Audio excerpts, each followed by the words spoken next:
어떻게 본인은 가짜는 소리라고 생각해서 그러는지는 모르겠지만 국민을 대표해서 질문을 하고 있는 것입니다. 거기에 대한 예의와 격식은 차려 주셔야 되는 거죠.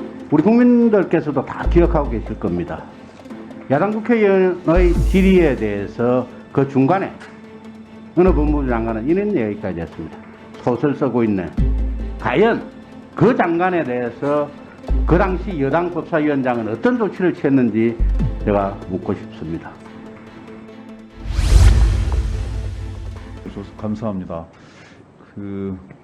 비교하고 싶지는 않습니다. 저는 법사위를 해본 적도 없고 생각해 본 적이 없어서요. 과거의 관례를 많이 말씀을 주시고 과거 과정들을 많이 말씀을 주십니다.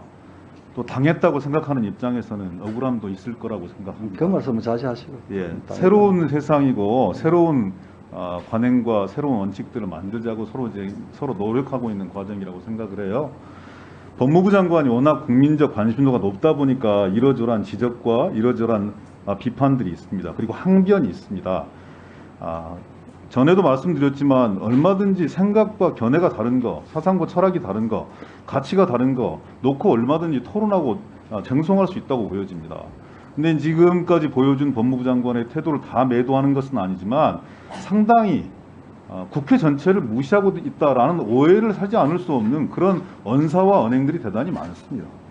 당신께서 하고 싶은 얘기와 이런 적극적인 의견 개진의 필요성을 느낄 때의 태도와 어떻게 본인은 가짜는 소리라고 생각해서 그러는지는 모르겠지만 아무리 당신의 생각 속에서 상식에 맞지 않는 부합하지 않는 그런 내용이라 하더라도 국민을 대표해서 질문을 하고 있는 것입니다. 거기에 대한 예의와 격식은 차려 주셔야 되는 거죠. 의원 개인에 대해서 예의와 격식을 차리란 얘기가 아니지 않습니까? 국무위원으로서 장관으로서 국회를 존중해달라 이런 요청을 드리고 있는 겁니다. 여와 야를 떠나서 저는 국회 전체에 대한 문제라고 생각을 하고 위원장님께서 적절하게 잘 진행하고 계시지만 혼낼 부분은 지적할 부분은 따끔하게 말씀을 주셔야 회의가 원활하게 진행되지 않겠느냐라는 제안을 드려봅니다. 이상입니다.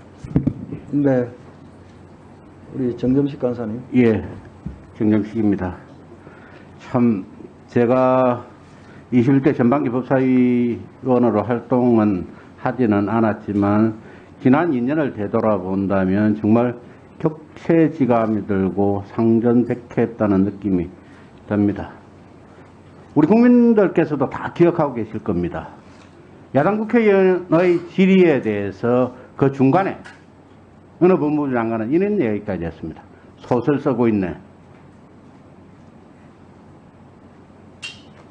그리고 또 야당 국회의원이 야당 법사위원이 3번이나 장관님이라고 불렀음에도 불구하고 대답도 안 하고 쳐다보지도 않고 눈을 아래로 깔고 계셨던 분도 있었습니다. 과연 그 장관에 대해서 그 당시 여당 법사위원장은 어떤 조치를 취했는지 제가 묻고 싶습니다. 물론 기동민 간사님께서 말씀하신 전체적인 취지에 대해서는 대부분의 의원들이 공감을 할 것 같습니다. 그러니까 이 논쟁은 서로가 우리 법사위원이나 국무위원 등 이제 기관장들께서 답변함에 있어서 그리고 질의를 함에 있어서 서로가 자중하면서 법사위를 원만하게 진행을 해야겠다라는 그런 바람을 드려봅니다. 이상입니다.